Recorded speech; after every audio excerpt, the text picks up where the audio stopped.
If you're over 50 and waking up at 3 a.m., you're not alone. This is a common issue, but it's not just a quirk of aging.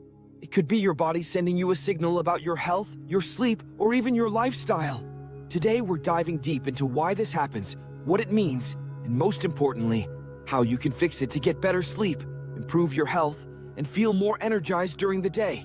Let's break it down step by step, exploring the science, the causes, and practical solutions you can start using tonight. First, let's talk about why 3 a.m. wake-ups are so common for people over 50. As we age, our sleep architecture changes. Sleep architecture is the structure of your sleep cycles, which include light sleep, deep sleep, and REM sleep. In your 20s and 30s, you likely spent more time in deep sleep, which is restorative. But as you cross 50, deep sleep decreases and light sleep increases. This makes you more likely to wake up during the night, especially during transitions between sleep cycles, which happen roughly every 90 minutes. Around 3 a.m., you're often in a lighter sleep phase, making it easier for small disturbances to pull you out of sleep. But it's not just aging.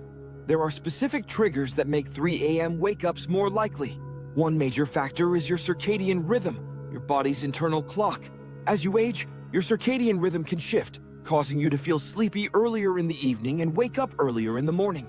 This is why you might crash on the couch at 9 p.m., but find yourself wide awake at 3 a.m. Hormonal changes also play a role. For men, declining testosterone levels can disrupt sleep regulation. For women, menopause or perimenopause can cause night sweats, hot flashes, or anxiety, all of which can jolt you awake at odd hours. Another big culprit is stress. If you're over 50, you might be dealing with work pressures, family responsibilities, or health concerns. Stress activates your sympathetic nervous system, releasing cortisol, a hormone that keeps you alert. Cortisol naturally peaks in the early morning hours, around 3 or 4 a.m., to prepare you for the day. But if you're already stressed, this cortisol spike can wake you up and make it hard to fall back asleep. Your brain starts racing, thinking about bills, deadlines, or that argument you had yesterday. Sound familiar? Let's not overlook medical conditions. Waking up at 3 a.m. can be a red flag for underlying health issues. Sleep apnea, for example, is common in older adults and can cause you to wake up gasping for air or feeling unrested. Acid reflux, or GERD, can also flare up at night, especially if you ate a heavy meal before bed.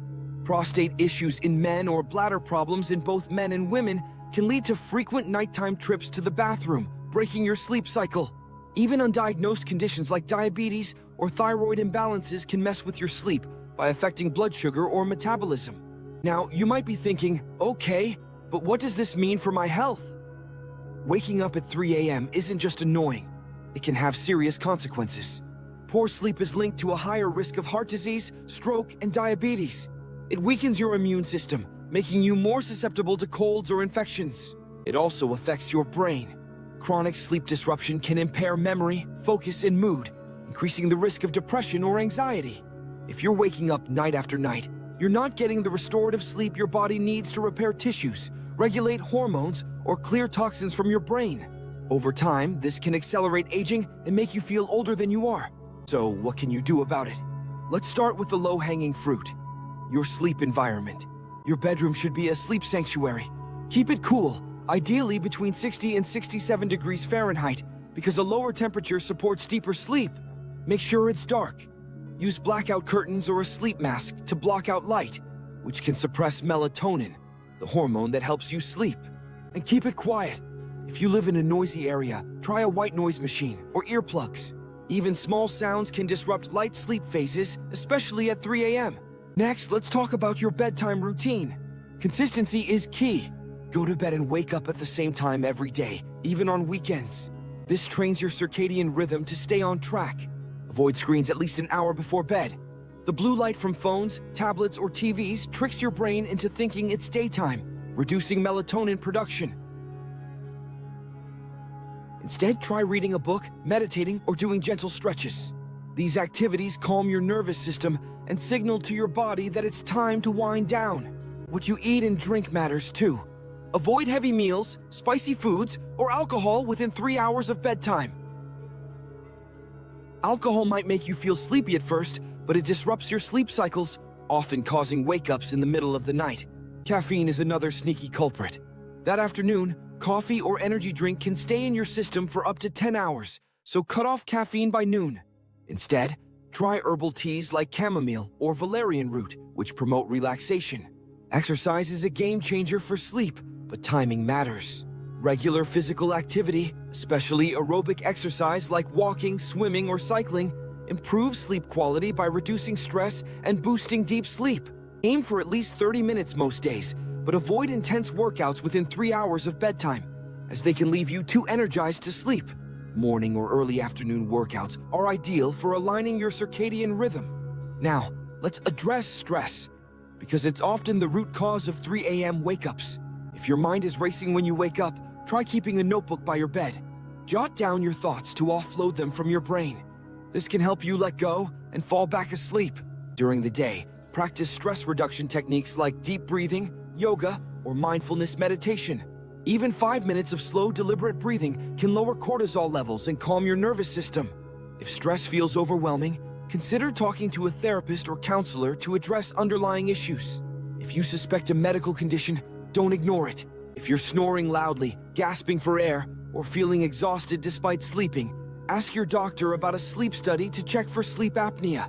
If you're waking up to use the bathroom multiple times, talk to your doctor about bladder health or prostate issues. Blood tests can rule out thyroid problems, diabetes, or vitamin deficiencies, like low vitamin D or B12, which can disrupt sleep. Addressing these issues can make a huge difference. Let's talk about supplements, because many people over 50 wonder if they can help. Melatonin supplements can be useful for resetting your sleep cycle, especially if your circadian rhythm is off. Start with a low dose, like 1 to 3 milligrams, taken about 30 minutes before bed. But don't rely on it long term. Use it for a few weeks to get back on track. Magnesium is another option.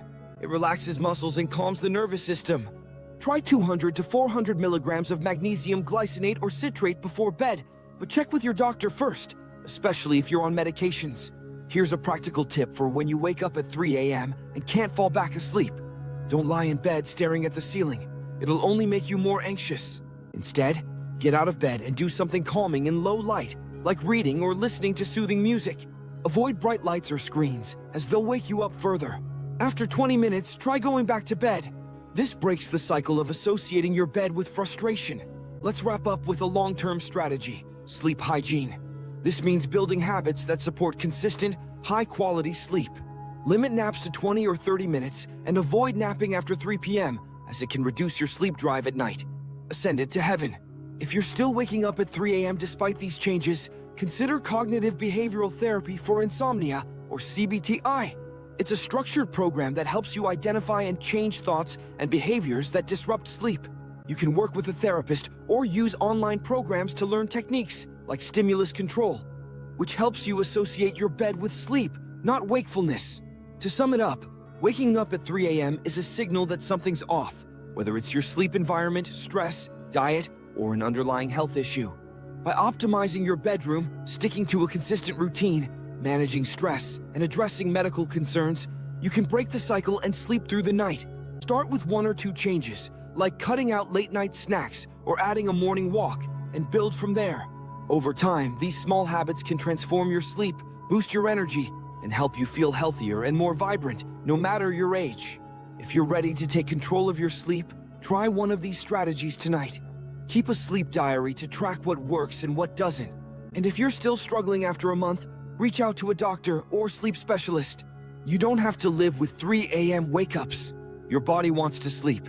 You just need to give it the right tools to do it. Stay consistent, be patient, and you'll be amazed at how much better you feel when you wake up refreshed, not exhausted.